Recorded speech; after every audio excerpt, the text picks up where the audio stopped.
तर नमस्कार बांधवांनो. तर जे काय सरपंच मस्साजोगचे सरपंच संतोष देशमुख यांची जी काय हत्या झाली, ती हत्या अख्ख्या महाराष्ट्राने पाहिली. अशा प्रकारे हत्या करण्यात आली आणि किती वाईट प्रकारे हत्या करण्यात आली ह्या गोष्टीची म्हणजे नोंद पूर्ण महाराष्ट्राने घेतलेली आहे. परंतु जी काय हत्या झाली ते प्रकरण जे काय म्हणजे महाराष्ट्रासमोर आलं, तर ते का आलं, तर त्याच्या मागे अनेक जे काय आमदार असतील, खासदार असतील, यांनी आवाज उठवला. त्यावेळेस कुठतरी हे प्रकरण बाहेर आलं. त्यावेळेस महाराष्ट्राला समजलं की काही लोकांनी, राक्षसी वृत्तीच्या लोकांनी वाईट प्रकारे जे काय वर्तन केलंय, जे काही चुकीचं वर्तन केलंय, ते राक्षसी वृत्तीच्या लोकांनी केलेलं आहे. आणि ते कशा प्रकारे केलं, का केलं, या सर्व गोष्टीची माहिती महाराष्ट्राने सर्व पाहिलेली आहे. परंतु हे असताना त्याच्यामध्ये आवाज उठवणाऱ्यामध्ये जे काही समज सुरेश धस असतील, संदीप क्षीरसागर असतील, जरांगे पाटील असतील, त्यानंतर खासदार बजरंग सोनवणे असतील, जे अनेक जे काय आमदार खासदार असतील बीड जिल्ह्यामधील अनेक आमदार खासदारांनी ज्यावेळेस आवाज उठवला, त्यावेळेस कुठतरी हे प्रकरण ते म्हणजे वर सरकारपर्यंत पोहोचलं गेलं. आणि त्याच्या वेळेस याच्यावरती कुठतरी कारवाई झाली. जर हे कोणी आवाजच जर उठवला नसता तर हे प्रकरण असंच दाबलं गेलं असतं. अशाच अनेक मानवी हत्या ह्या राक्षसी वृत्तीच्या लोक हे करत राहिले असते. कारण जी लोक ज्यांनी हत्या केली ते आत्ताची म्हणजे एकच गुन्हा नसून त्यांनी अनेक गुन्हे केलेले आहेत, अनेक हत्याही केलेल्या आहेत, अनेक गोष्टी समोर आपल्या महाराष्ट्रासमोर आलेल्या आहेत. परंतु हे असतानाही त्या ठिकाणी जे काही आवाज उठवणारे जे लोक आहेत, त्यांनाच ठराविक वृत्तीचे लोक जे काही गुन्हेगारी लोकांना समर्थन देत आहेत, तेच आता ह्या लोकांना विरोध करतात. म्हणजे जे न्यायाच्या बाजूने ज्यांनी आवाज उठवला त्यांनाच हे करत आहेत की विरोध करत आहेत. आणि त्या ठिकाणी म्हणजे जे काय झालं, आता जे काही म्हणजे संघटित गुन्हेगारीतून जी काय हत्या झाली, अशा प्रकारची म्हणजे अहवाल आपल्या मीडियासमोर आपल्याला मीडियावरती आपल्याला पाहायला मिळालाय. परंतु हे असतानाही त्याच्यामध्ये जे काही आरोपी आहेत, त्या आरोपीच्या समर्थनात काही लोकांनी म्हणजे जे आरोपी सगळे जे काही आरोपी आहेत सर्वांवरती मुक्का लावण्यात आलेला आहे. परंतु मुक्का लावल्यानंतर म्हणजे ज्या लोकांनी न्याय मिळावा यासाठी आवाज उठवला, त्या लोकांना त्या ठिकाणी म्हणजे त्यांचे पोस्टर, फोटो जाळणं असेल किंवा म्हणजे अक्षरशः जे काही त्यांच्या विरोधात निषेध व्यक्त करता येईल ह्या प्रकारचे जे काही कृत्य जे लोक करत आहेत, हे करत असताना त्या ठिकाणी म्हणजे अक्षरशः काही असे काही लोक आहेत जे गुंडगिरी प्रवृत्तीचे जे लोक आहेत ते ह्या लोकांना धमक्या देत आहेत. म्हणजे जे काही ज्या लोकांनी न्यायासाठी आपली मागणी केली की संतोष देशमुख यांच्या कुटुंबाला न्याय मिळावा, अक्षरशः त्यांचं कुटुंब हे उघड्यावरती आलेलं आहे, त्यांच्या कुटुंबावरती दुःखाचा डोंगर कोसळलेला आहे.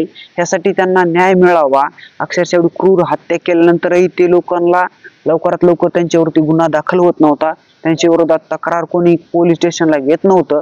म्हणून ह्या लोकांनी आवाज उठवला. ज्यावेळेस मोर्चे काढण्यात आले, एवढे मोठे आंदोलन करण्यात आले, त्यावेळेस कुठतरी यांच्यावरती कारवाई झाली, ती पण खूप दिवसानंतर झाली. आणि हे करत असताना त्यांनाच काही धमकी द्यायचं काम गुंड प्रवृत्तीचे लोक करत आहेत. म्हणून हे डायरेक्ट अक्षरशः सांगत आहेत की आम्ही मारू किंवा आम्ही ह्यांना पण अशीच हालहाल करू, अशा प्रकारची काही धमकी काही गुंड प्रवृत्तीचे लोक म्हणजे कोणाला देत आहेत, तर ते सांगत आहेत सुरेश धस असतील, संदीप क्षीरसागर असतील, जरांगे पाटील असतील, खासदार बजरंग सोनवणे असतील, ह्यांना हे काही गुंड प्रवृत्तीचे लोक त्यांना धमक्या देत आहेत आणि सांगत आहेत की आम्ही म्हणजे जे काही सुरेश धस असतील ह्यांना सर्वांना धमक्या देत आहेत की का, तर की ह्यांनी आवाज उठवल्यानंतर ह्यांच्यावरती कारवाई झाली, जे कोणत्या आरोपीवरती कारवाई झाली त्याच्यामुळं धमक्या देत आहेत. म्हणून पोलीस प्रशासनाला विनंती आहे की जे काही ह्यांनी न्यायाच्या बाजूने आवाज उठवला त्याच्याबद्दल त्यांना काहीतरी सिक्युरिटी पण एक सुरक्षा म्हणून त्या ठिकाणी पोलीस प्रशासनाने द्यायला हवी. कारण हे लोक एवढ्या वाईट मार्गावरती गेलेले आहे, कारण अक्षरशः राक्षसी वृत्तीचे विचार ह्यांच्या मनामध्ये झालेले आहेत. कारण ते लोक अक्षरशः कोणाचाही जीव घेऊ शकतात. म्हणून ह्यांच्या सुरेश धस असतील, जरांगे पाटील असतील, संदीप क्षीरसागर असतील, खासदार सोनवणे असतील, बजरंग सोनवणे असतील, ह्यांच्या जीवाला धोका आहे. म्हणून प्रशासनाला विनंती आहे, कारण जे हे गुंड प्रवृत्तीचे लोक, कारण तुम्ही पाहिलं असेल त्यांच्या जे काय म्हणजे पाठीमागं राजकीय ताकद आहेत, म्हणून हे लोक उड्या मारत आहेत. म्हणून सर्व पोलीस प्रशासनाला विनंती आहे, कारण अशा जे काय गुंड प्रवृत्तीचे जे लोक आहेत ते असं जर लोकांना कोणाला धमक्या देत असतील तर तात्काळ त्यांना अटक केली पाहिजे. त्यांना लवकरात लवकर ताब्यात घेऊन त्यांना चांगलाच चाप दिला पाहिजे. त्याशिवाय हे लोक उठणीवरती येणार नाहीत. त्याशिवाय अक्षरशः नाही तर हे महाराष्ट्राचा जे बीडचा तर बिहार झालेला आहे, परंतु महाराष्ट्राचा पण बिहार करायला वेळ लागणार नाही. कारण असे लोक हे वाढत, जे गुंडगिरी प्रवृत्तीचे लोक हे वाढत चाललेले आहेत, पण ते वाढू नये त्यासाठी त्यांना योग्यच वेळीचा पोलीस प्रशासनाने दिला पाहिजे. हे पोलीस प्रशासनाला विनंती आहे. आणि ह्यांच्या सुरक्षेसाठी सुरक्षा कशा प्रकारे देता येईल यासाठी पोलीस प्रशासनाने प्रयत्न केला पाहिजे. कारण हे पोलीस प्रशासनाला विनंती आहे. कारण जे काही लोक गुंड प्रवृत्तीचे जे काही लोक होते ते इतक्या दिवसापासून अनेक गोष्टी करत होते, अनेक दहशत ही बीड जिल्ह्यामध्ये पसरत होते. कशा प्रकारे कोणावरती पण दडपशाही करत होते, कोणावरती दादागिरी करत होते. त्यांची दादागिरी आज संपलेली आहे. म्हणून हे आज धमक्या, काही लोक ते जे लोक न्यायाच्या बाजूने आहेत त्यांना धमकी देत आहेत.